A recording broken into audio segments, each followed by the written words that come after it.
भाग्यवान, मेरे जूते कहाँ रखे हैं? मुझे बाहर जाने में देर हो रही है। तभी मालती कमरे में आती है। ये रहे आपकी जूते। मैं इन्हें साफ करने के लिए ले गई थी। अरे वाह, तुम कितनी समझदार हो।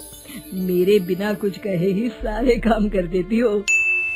तभी मालती झिझकते हुए रमेश से कहती है, सुनिए जी, आपसे एक बात कहूँ, बुरा तो नहीं मानेंगे ना? अरे नहीं नहीं, बेफिक्र होकर कहो। शादी से पहले मैं अपने मायके में नौकरी करती थी। मैं चाहती हूँ कि अब मैं फिर से नौकरी करना शुरू कर दूँ। वैसे भी सारा दिन घर में बोर हो जाती हूँ। देखो मालती, तुम्हारे नौकरी करने से मुझे कोई ऐतराज नहीं है, लेकिन तुम्हें एक बात बता दूं, हमारे खानदान में आज तक कभी किसी औरत ने नौकरी नहीं की। फिर भी एक बार तुम माँ से पूछ कर देखो, अगर वो तुम्हें नौकरी करने की इजाजत दे देती है तो अच्छी बात है। रमेश वहाँ से चला जाता है। फिर उसी शाम मालती अपनी सास के पैर दबा रही होती है। तभी उसकी सास मालती से कहती है, अरे क्या बात है बहू, आज तो ठीक तरह से मेरे पैर नहीं दबा रही। किसी ख्याल में खोई पड़ी है क्या? मैं भी तो जानूं आखिर बात क्या है। दरअसल वो माँ जी। अरे हाँ हाँ बोलो, इतना सोच क्यों रही हो? माँ जी, अगर आप बुरा न माने तो मैं नौकरी करना चाहती हूँ। घर के काम करने के बाद मेरे पास काफी वक्त बच जाता है। मालती की ये बात सुनकर उसकी सास गुस्से में कहती है, अरे बहू, तेरी तबीयत तो ठीक है ना?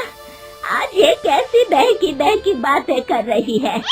भला हमारे खानदान में आज तक कभी किसी औरत ने नौकरी की है जो तू नौकरी करने की बात कर रही है, हैं? अरे बहू, तू क्या रिश्तेदारी में हमारी नाक कटाना चाहती है? जितना जल्दी हो सके अपने दिमाग से नौकरी का भूत उतार दे, और अब जा, जल्दी से रसोई में जा, खाना बनाने का वक्त हो रहा है। मालती मन मार कर खाना पकाने के लिए रसोई घर में चली जाती है। अगले दिन, नमस्ते माँ जी, कैसी हैं आप? अरे आओ आओ दिवाकर बेटा, बैठो, मैं तुम्हारे लिए चाय मंगाती हूँ। बहू, जरा एक कप चाय तो लेती आना।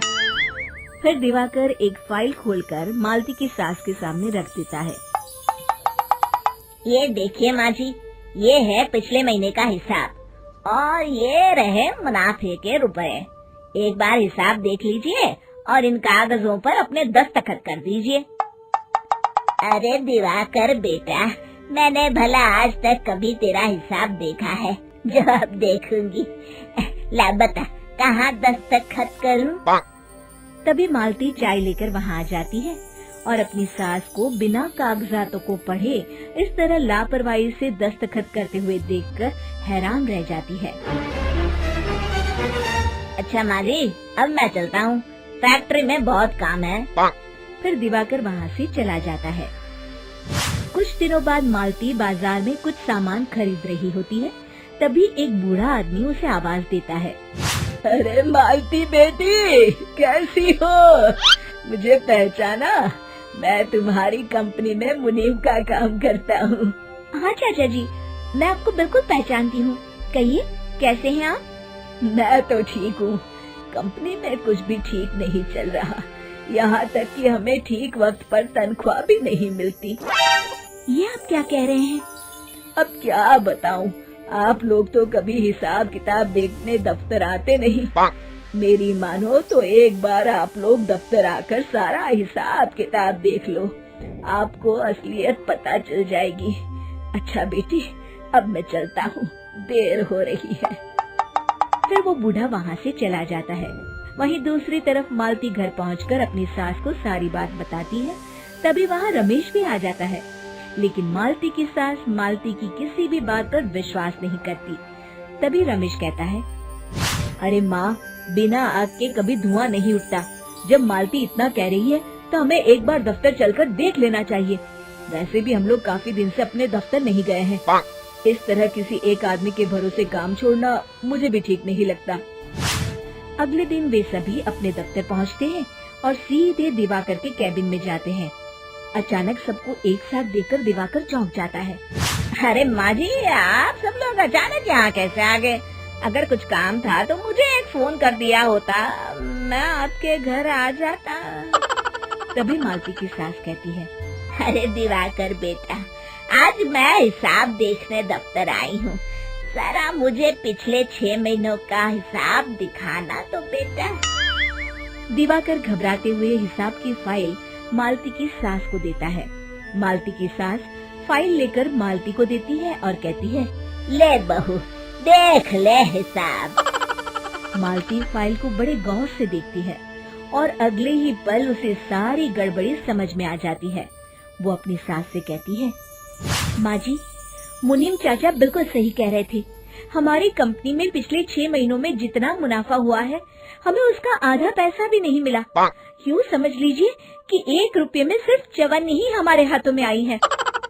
मालती की बातें सुनकर मालती की सास गुस्से से दिवाकर को पूछती है, क्यों दिवाकर, मेरी बहू जो कह रही है वो सच है? दिवाकर समझ जाता है आज उसका भांडा फूट चुका है। वो गिड़गिड़ाते हुए कहता है, मुझे माफ कर दीजिए माँ जी, मैं पैसों के लालच में अंधा हो गया था। अरे वाह दिवाकर, तू तो 1 नंबर का चोर निकला। इतने दिनों से मैं तुझ पर आंख बंद करके भरोसा करती रही और तू मुझे ही चुना लगाता रहा। अभी के अभी निकल यहाँ से और दोबारा अपनी शक्ल मत दिखाना। दिवाकर वहाँ से भाग जाता है। मालती की सास मालती को शाबाशी देते हुए कहती है, बहू, आज मैं समझ गई कि पढ़ाई लिखाई हमारी जिंदगी में कितनी जरूरी है। मैं बहुत किस्मत वाली हूँ जो मुझे तुझ जैसी बहू मिली है। शिक्षा, पढ़ाई लिखाई का इस्तेमाल सही जगह करके हम दुनिया में बहुत कुछ बदल सकते हैं।